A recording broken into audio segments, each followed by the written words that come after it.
conheceu ele é trabalho. Ele não passa necessidade não de chamar a gente, mas é uma bênção. E eu louvo a Deus, irmão, por poder ter o privilégio de estar aqui junto com os irmãos, por poder ver homens buscando a Deus e procurando se achegar mais a Deus. Isso é bom, isso é agradável aos olhos do Senhor. E bom não somente para nós, mas bom para as nossas famílias também. Porque aqui a gente vai achar fortalecimento, aqui a gente vai achar força para enfrentar muita coisa lá fora. E a gente sabe que a gente tem uma responsabilidade, tanto de prover, tanto de segurança, como espiritual também em cima das nossas famílias. Então eu louvo a Deus por a nossa igreja, ela sempre está trabalhando com isso, com os homens, com a gente aprendendo cada vez mais. Isso é muito bom. Convido os irmãos a abrir lá em João, capítulo 20. O tema que foi passado é Tomé, a sua dúvida. Eu confesso que é bem difícil. Mas amém.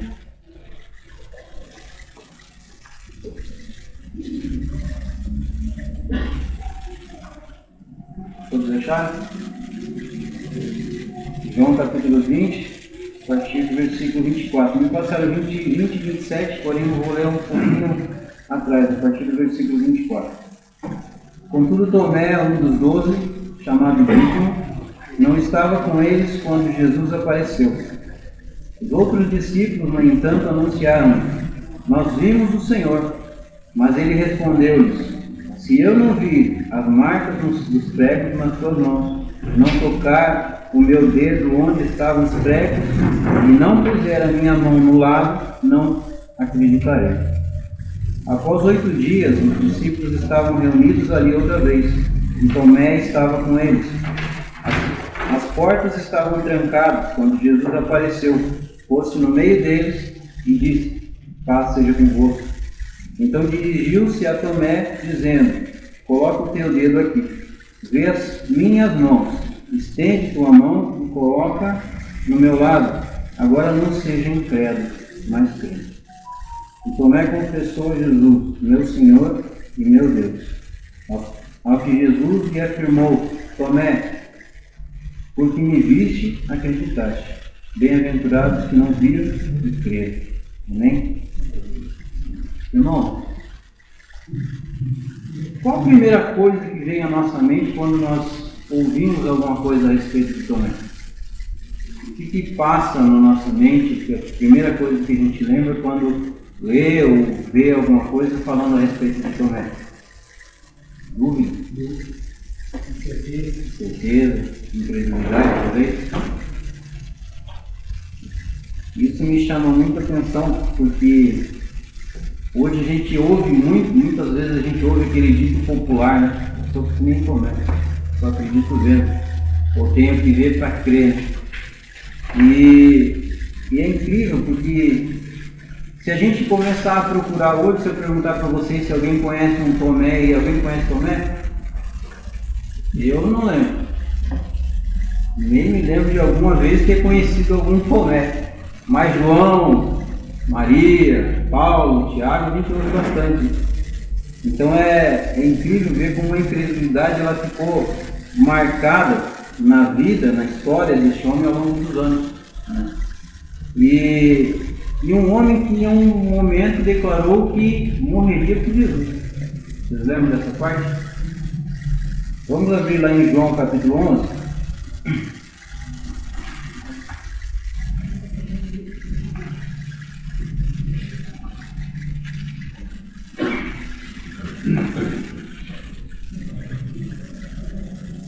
João capítulo 11, vou ler a partir do versículo 7. Ali quando Jesus ele fica sabendo a respeito de seu amigo Lázaro, que estava enfermo, está escrito assim no versículo 7. Depois disso, disse aos seus discípulos: vamos outra vez à Judéia.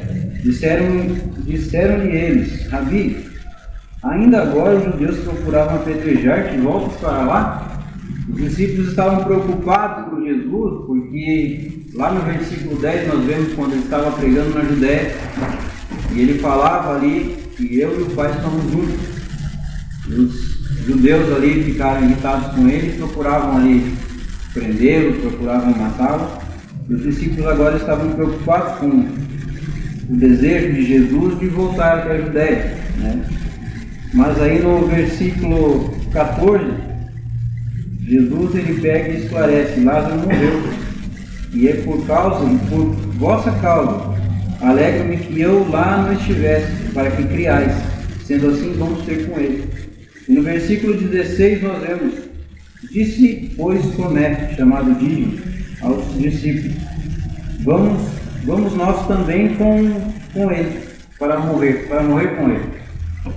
A gente vê isso aqui, a gente até pensa que Tomé é meio cético, né? Meio descrente, porque a gente mais ou menos vê como se ele tivesse, vamos com Jesus, né? Se não tiver jeito de morrer, ele morre de uma vez e acabou. Mas se a gente vê Tomé, ele andou durante 3 anos, e durante 3 anos ele teve o privilégio de aprender diretamente com o Mestre. Tomé ali, ele teve a oportunidade de ver cego sendo curado, teve a oportunidade de ver paralítico levantando das suas camas, começando a andar, teve a oportunidade de ver até mesmo leprosos ali sendo curados. Ele estava ali no momento em que Jesus ordenou Lázaro: sai para fora. E Lázaro ali, depois de 4 dias, já morto, tirando o mal, voltou à vida. E isso, ele vivenciou tudo isso, ele viu tudo isso, né? E agora ele estava dizendo: eu preciso ver para Cristo. Se eu não ver, se eu não tocar, eu não crerei. Então nós vemos que Jesus, com todo o seu amor, sabendo da incredulidade dele, sabendo das dúvidas dele, ele volta e aparece novamente ali no meio dos discípulos, e chega ali logo dizendo para Tomé: coloca a tua mão, coloca o teu dedo e toca aqui. Tomé, não seja incrédulo, seja crente.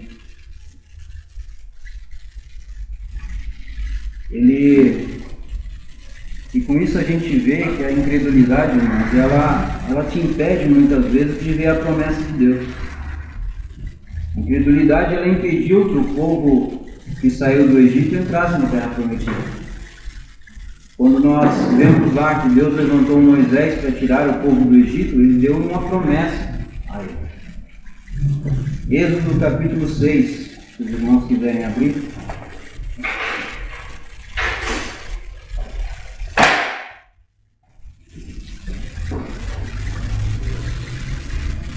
Êxodo capítulo 6, a partir do versículo 6. Portanto dirás aos filhos de Israel: eu sou Yahvé, e vos farei sair de debaixo das cargas do Egito, vos libertarei da sua escravidão e vos resgatarei com braço forte, com poderosos atos de juízo. Eu vos tomarei por meu povo, e eu serei o vosso Deus. Então vos aprendereis que eu sou Yahvé, o vosso Deus, e que vos faz sair de sobre as cargas pesadas e injustas do Egito.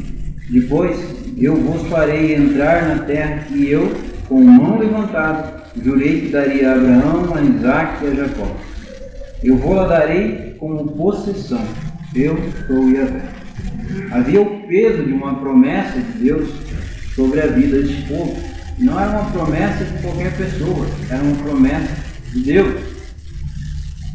Além disso, eles viram de perto a mão poderosa do Senhor e todas as maravilhas que Ele realizou para trazê-los até aquele lugar. Ele lhes havia prometido, havia uma promessa sobre ele e eles viram, acompanharam tudo isso de perto. Porém, no capítulo 13 de Números, irmãos, eu vou usar bastante o livro hoje. O Márcio ele falou assim: vai colocando o versículo lá e vai falando. Então, a gente levou isso a sério. No capítulo 13 de Números, nós vemos que um grupo de homens, eles saem, né, com a missão de reconhecimento por aquela terra. Números 13, versículos 1 e 2, diz: E Yahvé ordenou a Moisés: envia homens, um de cada tribo, em missão de reconhecimento à terra de Canaã. Ouçam bem, a terra que dou aos filhos de Israel. Havia uma promessa sobre eles. O Senhor estava dizendo: eu darei a terra de Canaã a vocês. Vão e observem. Vejam tudo que eu preparei para vocês hoje. Porém, lá no versículo 27 de Números, aqueles espias, eles chegam diante de Moisés para dar um relatório, né, daquilo que eles viram lá. E eles chegam já assim, ó: fomos da terra que nos enviaste, e verdadeiramente mana leite e mel. Eles foram, observaram e agora estavam relatando a Moisés: verdadeiramente a terra mana leite e mel. É uma terra fértil, é uma terra farta, é uma terra boa. Irmãos, no versículo 23 fala de um cacho de uva. Vocês já imaginaram de um cacho de uva que precisa de 2 homens para carregar? Então o negócio era bom, né? Deus estava dizendo àquele povo: estou dando a vocês uma terra fértil, uma terra que mesmo em meio a um deserto, é uma terra de fartura. É uma terra que mana leite e mel, uma terra onde vocês vão estar bem, uma terra onde vocês vão ter provisão, onde eu vou cuidar de vocês. Se o relato dos espias parasse aí, seria maravilhoso. Só que no versículo 28, nós vemos que uma única palavrinha muda todo o sentido da coisa. No versículo 28, de Números 13, ele começa bem assim: contudo, o povo que habita é poderoso, as cidades são fortificadas, muito grandes. Também vimos ali descendentes de Enac. Esse contudo aí está aqui. Contudo, ou seja, né, o mas, o porém, o todavia, o no entanto. Então, a terra é boa, mas lá tem gigante. A terra é boa, mas a gente vai ter dificuldade para entrar lá dentro. A terra é boa, mas. E é engraçado porque eles estavam vendo tudo aquilo que Deus estava fazendo por eles, desde lá do Egito. Tudo aquilo que Deus tinha feito com a mão poderosa que Ele tinha tirado eles do Egito, eles viram tudo isso. Vimos aqui então que o relato desses homens, né, na realidade de 10 homens, né, que Deus foi de fora. O relato desses 10 homens trouxe uma palavra de dúvida, né, que gerou um sentimento de incredulidade no coração daquele povo. E nós vemos, ao ponto de nós vermos lá no versículo 20, no versículo 33, a declaração que eles fazem. Também vimos ali gigantes, filhos de Enac, descendentes de gigantes, e éramos aos nossos olhos como gafanhotos. Não eram os olhos deles, eram aos nossos olhos. Ô Matias, seja bem-vindo, meu irmão. Então, eles estavam dizendo assim, ó: diante desses homens aqui, a gente é como um insetinho. Eles esqueceram todo aquele Deus maravilhoso, aquele Deus poderoso, que veio cuidando e trazendo eles até aquele momento. Irmãos, este povo, ele viu quão grande é Deus, o Deus que havia trazido eles à terra. Viram todas as maravilhas que ele tinha feito e tinha preparado naquela terra para eles. E eu preciso ver, e eu preciso ver para que a gente vê que não adianta muito ainda. Não é verdade? Porque eles viram e mesmo assim não creram. Vamos lá para Hebreus capítulo 3. Hebreus capítulo 3, a partir do versículo 17.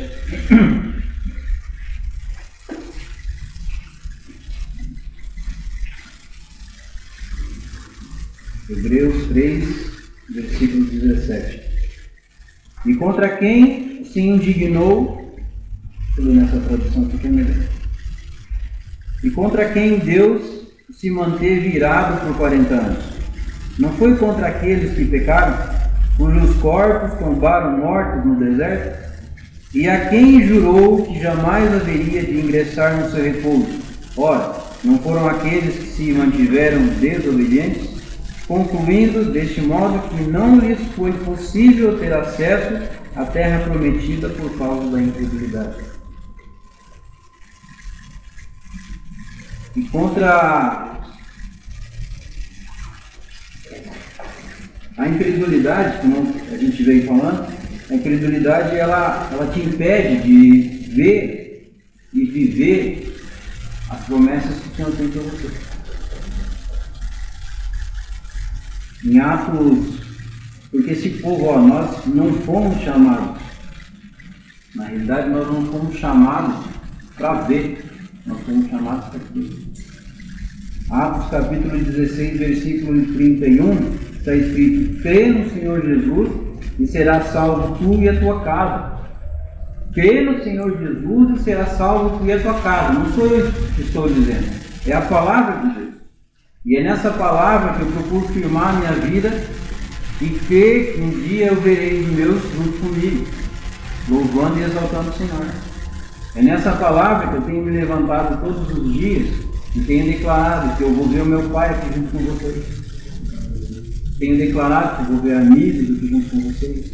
Tenho declarado que eu vou ver o meu filho junto com vocês. Porque a palavra dele me garante. É uma promessa que ele fez sobre minha vida. Se eu creio. Então, fique firme. Fique firme, persevere em crer no Senhor.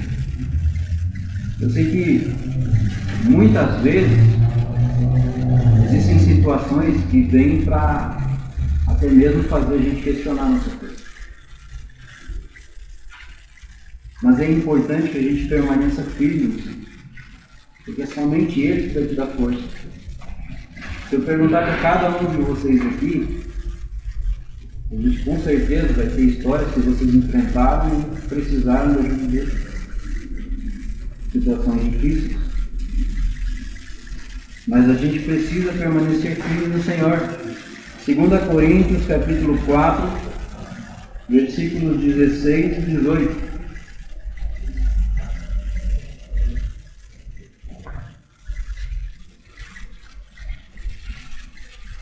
2 Coríntios 4, 16 ao 18.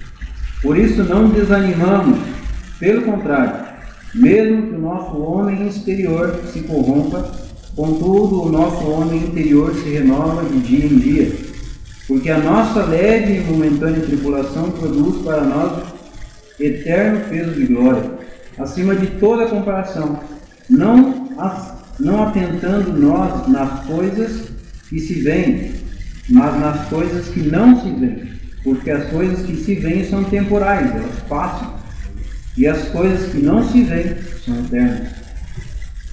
Ou seja, Paulo está dizendo aqui, nós não podemos colocar os nossos olhos nas circunstâncias, porque circunstância muda. Hoje você pode estar enfrentando uma luta, hoje você pode estar passando por momentos difíceis na sua caminhada, hoje você pode estar enfrentando cansaço, desânimo, situações que te afligem. Porém, amanhã tudo isso pode mudar. Amanhã tudo isso pode mudar. Como também é o contrário. Hoje você pode estar bem e amanhã você pode estar mal. Mas o importante é, irmãos, que as nossas dificuldades, os nossos sofrimentos, as nossas lutas, elas são reais. São dolorosas. Muitas vezes são desesperadoras. Mas o importante é que a gente permaneça firme. Porque em tudo isso, a gente não passa sozinho. Em tudo isso, a gente tem a companhia poderosa e solidária do Pai em Cristo Jesus. A todo momento. João capítulo 16, versículo 36. Eu vos preveni sobre esses acontecimentos para que tenhais paz. Neste mundo sofrereis tribulações, mas tende fé e coragem, eu venci. Então, você não está sozinho, Ele te acompanha. Nos momentos mais difíceis, Ele diz que Ele estaria contigo. No momento, eu lembro de um episódio na minha vida, mais ou menos uns 16 anos atrás, o Márcio já conhece essa história. 16 anos atrás, 2 anos após eu e minha esposa aceitaram Jesus. E a gente encontramos uma senhora, e essa senhora foi usada por Deus e nos entregou uma palavra. E ela me disse assim: passarás por uma prova, mas tem bom ânimo, eu estarei contigo. E estou te preparando. No momento eu ouvi aquilo ali e eu olhei para minha esposa e já fiquei com aquele pensamento. Viu prova? Como assim prova? A gente está bem, está tudo tranquilo, a saúde está boa, os dois estão trabalhando, a dívida está tudo paga. Eu acho que essa palavra é errada, isso aí não é para mim. E aí você fica já naquela coisa, né? As profetadas, né? Eis que te digo de mim mesmo. E eu fiquei durante um tempo com aquilo ali, meio cético em acreditar naquilo. Porém, pouco tempo depois, minha esposa foi trabalhar e aí ela ligou para mim: ó, estou desempregado. Eu digo: desempregado? Como assim? Ela disse: ó, cheguei aqui, a firma baixou as portas, abriu falência e falou que é para procurar os direitos. Jesus, será que começou? Mas eu estava trabalhando, então eu seguro as pontas.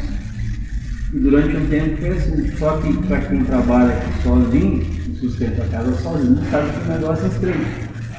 Então começou a acumular algumas dívidas, e aquilo foi piorando cada vez mais, e aí chegou um momento bem difícil na nossa vida.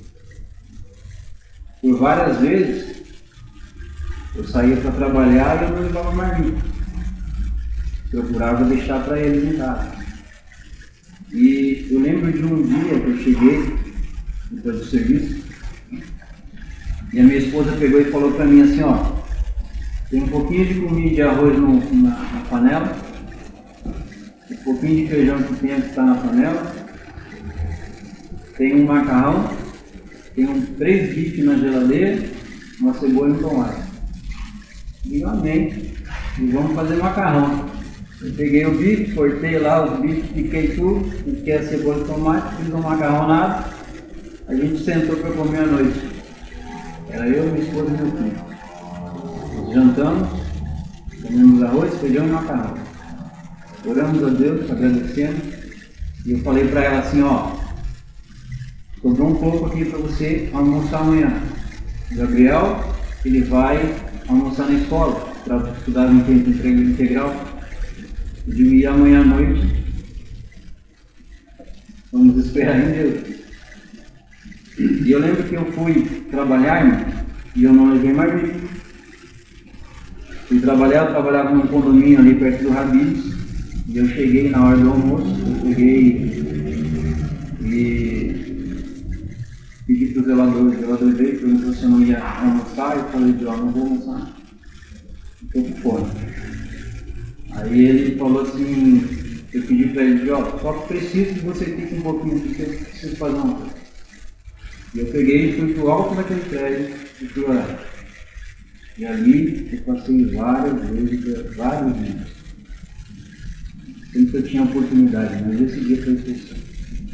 Eu cheguei ali, coloquei meu joelho no chão, comecei a orar e comecei a clamar a Deus. E de uma forma maravilhosa, o Senhor trouxe diante de mim, assim, ficou muito claro em Isaías 41:10. Onde ele diz: por isso não tema, pois estou com você. Não tenha medo, pois sou teu Deus. Eu te fortalecerei e ajudarei e segurarei com a minha mão direita vitoriosa. Irmãos, eu lembro que eu demorei no horário do almoço porque eu não conseguia parar de chorar em cima daquele canto. E eu desci, e logo depois que eu desci, minha esposa ligou para mim e falou assim, ó, aconteceu uma coisa aqui em casa.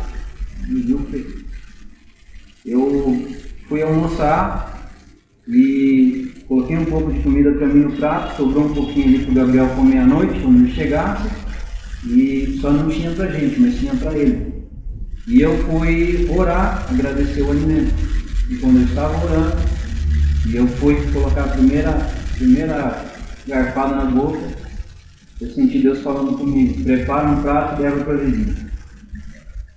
E ela achou que era coisa da cabeça dela, e ela pegou e foi comer de novo e disse que ela ouviu, prepara um prato e leva para a vizinha. Era a Eliana, a menina da frente. E ela achou até que estava ouvindo coisa. E ela começou a questionar a Deus, ela falou para Deus assim, Senhor, o que tem ali no prato, na panela ali, é que o Gabriel comeu à noite. E ela disse que ouviu direitinho quando Deus falou para ela assim, prepara um prato e leva para a vizinha, e não vai te faltar nada. Irmão, ela me contou aquilo e meu coração ardeu. Eu amei. Eu sei que eu tinha recebido o olerite do meu pagamento naquele mês, e naquele dia eu sairia dali para pegar o dinheiro. E meu salário era R$276. 270 eu tinha que pagar todo mês. Eu falei, ó, vou sair, vou pegar os R$270, vou pagar pelo menos o aluguel. Né? Com fome na rua não dá não. E aí eu saí do serviço, desci na Praça de Brás Cubas, aqui onde tinha aquela antiga, aquele caixa eletrônico 24 horas ali no meio do lado da base da polícia, e fui. E quando eu cheguei ali, irmão, eu acessei a minha conta, eu tinha uns R$276, mais um depósito de R$400. Eu não sei de onde. Eu lembro que aquilo ali, eu olhei aquilo, fiquei apavorado, de onde é que é esse dinheiro. Mas na hora, na situação toda que a gente estava, eu vou fazer uma conta. E saí correndo para o mercado. Peguei um carrinho e entrei correndo no mercado de verão. Cheguei lá no meio, eu senti Deus falando no meu coração. Então, vai lá no balcão fiscal e confirma os seus cartões de alimentação e não vai lá para você. E era quinto dia útil. E eu olhava, parei e falei, Senhor, mas é quinto dia útil, o cartão vira só dia 20. E ele falava, Senhor, vai, confere. E eu fui, conferi, e tinha virado o cartão de 50. Eu lembro que eu quase dei um grito ali na frente das mulheres ali do balcão fiscal. Eu lembro que eu fui, fiz uma compra enorme, peguei um táxi e fui para casa, cheguei na porta de casa, coloquei toda a compra, e aí sim eu bati na porta. E minha esposa, quando abriu a porta e viu aquilo ali, eu sabia que eu não posso ficar. Louvando a Deus. Daí para frente, Deus começou a mudar toda a situação. Em todo momento eu lembrava daquela passagem, que não era para mim comer. Ele estaria comigo. E hoje, para a honra e glória do Senhor, nós, graças a Deus, passamos por tudo isso e estamos vivendo outra fase da nossa vida. Para a honra e glória do Senhor. Então, eu creio nas promessas do Senhor. Porque eu vi ela se cumprindo na minha vida. E ainda tem mais outros chegando aí, se Deus quiser, agora em dezembro. Então nós decidimos, mesmo que as circunstâncias digam o contrário, mesmo que as circunstâncias digam o contrário, eu quero permanecer com meus olhos firmes em Jesus, porque é Ele que é o nosso socorro. No Evangelho de Mateus, lá no capítulo 14, a partir do versículo 25, nós vemos quando Jesus ele está andando por sobre as águas para encontrar os discípulos. E ali, quando os discípulos veem ele, tomam aquele susto, né? Ao ponto de Jesus ter que dizer assim, ó, calma, sou eu, não tema. E nós vemos no versículo 28, quando Pedro diz assim, Senhor, se és tu, Manda-me ir ter contigo sobre as águas. E prontamente Jesus diz, vem. Nós vemos que Pedro, colocando os olhos por Jesus, ele começou a caminhar por sobre as águas. Só que, em um determinado momento da sua caminhada, a Bíblia fala que ele tirou os olhos de Jesus. O que a Bíblia fala? Porque ele começou a prestar atenção nas circunstâncias em volta dele. Ele reparou na força do vento, então ele começou a afundar. E aí, a Bíblia diz, a palavra de Deus diz, lá no versículo 31, e prontamente Jesus, estendendo a mão, tomou, dizendo, homem de pequena fé, por que duvidar? Seu filho, fica de fé isso aqui. Estende a mão. Estende a mão aqui para mim. O senhor consegue me tocar? Não. Ele estava na frente de Jesus quando ele começou a afundar. Na frente de Jesus. A Bíblia não fala que Jesus foi correndo ao encontro de Pedro. A Bíblia fala que estendendo a mão, o tomou. Quando nós tiramos os nossos olhos de Jesus, nós começamos a reparar nas circunstâncias e elas trazem esse sentimento de dúvida no nosso coração. Então,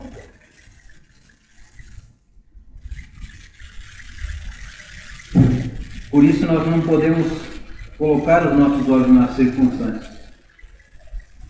2 Coríntios capítulo 5, versículo 7, está escrito, visto que não andamos por fé, ou melhor, visto que andamos por fé e não pelo que vemos. Tomé, ele precisava ver para crer. Mas a palavra de Deus diz que bem-aventurado aquele que não viu. Bem-aventurados somos nós que não vimos, nós cremos. Amém? Hebreus capítulo 11. Hebreus capítulo 11, versículo 1 está escrito, ora, a fé é a certeza de que haveremos de receber o que esperamos e a prova daquilo que não podemos ver. A fé, ela precisa ser uma certeza concreta nos nossos corações, uma confiança firmada em Jesus, sem espaço para dúvida. Nós não damos passo nos escuros. Muitas vezes o pessoal acha que fé é um passo no escuro, mas não é. Nós não damos passo no escuro, mas sim num alicerce firme que é Jesus. Ele é o nosso alicerce. Nós caminhamos numa fé firmada na palavra de Deus, na palavra do Senhor, porque Romanos 10, 17, porque a fé vem pelo ouvir e ouvir a palavra de Deus. Por isso a importância de nós nos achegarmos cada vez mais a Ele. Por isso a importância de nós aprendermos cada vez mais do Senhor. Por isso a importância, meus irmãos, isso aqui que nós estamos fazendo aqui. Buscando e aprendendo mais do Senhor. Lá no Evangelho de Mateus capítulo 17, Jesus ele vai falar sobre o grão de mostarda. Talvez você já deve ter ouvido que a sua fé precisa ser do tamanho de um grão de mostarda, não é verdade? Na verdade, o que a Bíblia diz é que a nossa fé precisa ser como um grão de mostarda. Jesus não estava falando do tamanho da nossa fé, e sim da qualidade da nossa fé. O grão de mostarda ele é uma das menores sementes, uma semente pequena. Porém, ela é resistente e quando plantada ela cresce e se desenvolve até se tornar uma árvore grande e forte. E assim precisa ser a nossa fé. Ela pode até começar pequena, mas se ela exercitada, desenvolvida, ela vai crescer. Ela cresce e se torna resistente, forte e genuína. Vamos dar o exemplo de Abraão. Abraão, no capítulo 15 de Gênesis, versículo 5, ele recebe uma promessa de Deus. Gênesis 15, 5 está escrito assim: então levou para fora e disse: olha agora para os céus e conta as estrelas, se é que podes. Assim será a sua descendência. Uma promessa sobre a vida de Abraão. E Deus lhe deu Isaac, filho da promessa. onde a sua descendência viria. Porém, no capítulo 22 de Gênesis, nós vemos ali que Deus pede que Abraão sacrifique seu filho em um holocausto ao Senhor. Difícil, né? Mas algo que me chama a atenção, irmãos, e algo que faz o meu coração ferver, é a declaração de Abraão aos seus servos. Lá no capítulo 22, versículo 5, onde ele diz assim: permanecei aqui com o jumento, eu e o menino iremos até lá. Adoraremos e voltaremos para vós. Ele estava dizendo: eu e meu filho vamos subir, vamos adorar a Deus, e eu e meu filho vamos voltar. Eu voltarei. Abraão estava dizendo, mesmo que Isaac morra, o Deus em quem eu creio é poderoso para trazer novamente a vida, se for preciso, para cumprir a promessa que ele me deu. Ao contrário de Tomé, que precisou ver para crer, Abraão não estava colocando a sua confiança nos seus olhos, mas sim no Senhor. Por isso a Bíblia diz que Abraão creu no Senhor e isso lhe foi imputado por justiça. A fé de Abraão, ela teve a capacidade de enxergar aquilo que os olhos não conseguiam ver. Que a nossa fé seja assim. Que não sejamos igual Tomé, que não sejamos duvidosos, que não sejamos vacilantes na fé, mas que a cada dia a nossa fé cresça ao ponto de nós podermos ver o Senhor operar cada vez mais milagres na nossa vida. Amém? Deus abençoe. Te louvamos, ó Deus, por esse momento de encontro de homens segundo o coração de Deus. Verdadeiramente queremos ser homens que venham reverenciar ao Senhor, que sejamos homens segundo o teu coração. Obrigado, a Deus, pela palavra que foi ministrada aos nossos corações nessa noite. O testemunho que foi, para mim, ó Deus, foi muito importante, foi forte, ó Deus, para que nós tenhamos, ó Deus, esse relacionamento com o Senhor. Porque muitas vezes nós nos vemos numa situação tão boa, ó Deus, que nós esquecemos de agradecer ao Senhor.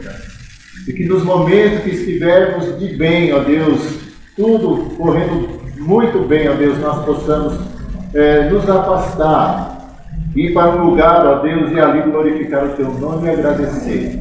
E quando vir, ó Deus, os dias maus, aí a gente já estará preparado, ó Deus, para agradecer pelos dias maus, para que o Senhor nos fortaleça, nos sustente, para que possamos continuar nossa caminhada cristã. Obrigado por cada um dos meus irmãos que aqui estão, ó Deus, e glorificar o teu nome nessa noite. Queremos te agradecer, ó Deus, pela comunhão que teremos ali, ó Deus, com o caldo feito pelo Márcio, pela irmã Cristiane. Ó Deus, muito obrigado por esse momento de comunhão, a dedicação dos teus filhos em fazer, ó Deus, esse caldo para termos essa comunhão gostosa.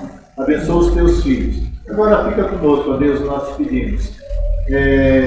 E que a palavra do Senhor venha, ó Deus, transformar as nossas vidas. Também te pedimos, ó Deus, que o Senhor multiplique, ó Deus, o caldo, para que, ó Deus, todos nós possamos compartilhar com alegria. Que a graça do nosso Senhor e Salvador Jesus Cristo, o amor do nosso Deus e Pai, e a consolação do Espírito Santo do Senhor esteja sobre as nossas vidas nesta noite. É o que nós pedimos em nome de Jesus. Amém.